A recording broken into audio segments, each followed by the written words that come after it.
A film from Handy Sam. We're at an agency for an interview. A tall young man steps into a room painted entirely in white.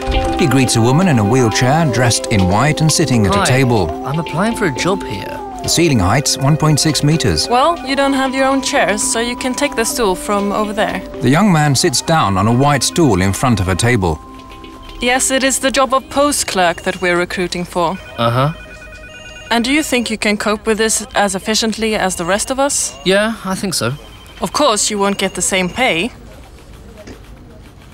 You do understand that you will get lower pay than the rest of us? Yeah, I guess.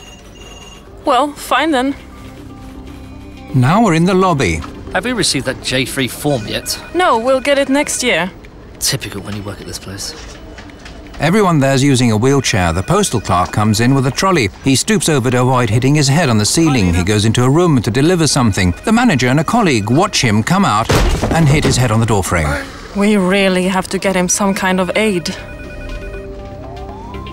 The postal clerk gets up, and in the next scene, also in the lobby, he's wearing a cycle helmet. He hits his head on the ceiling beam. Hi, Lena. As he passes the manager and colleague. Now that's a lot better. This is everyday life as experienced by more than 1 million people with disabilities in Sweden. Increase accessibility now.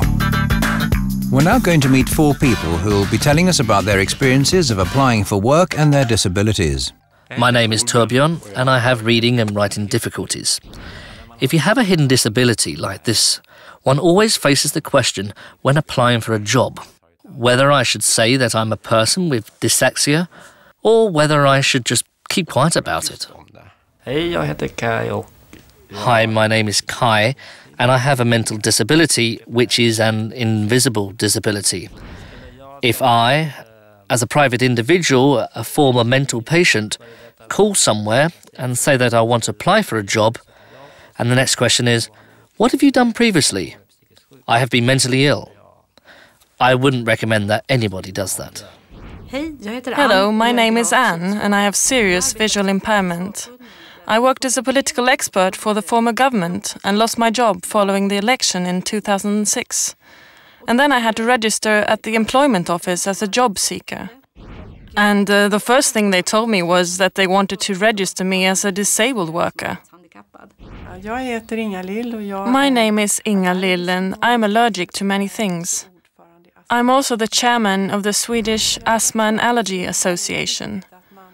I believe it's very important that authorities and others believe you when you tell them. You say it because it's actually true, not because you think it's fun. And it's very important to be believed.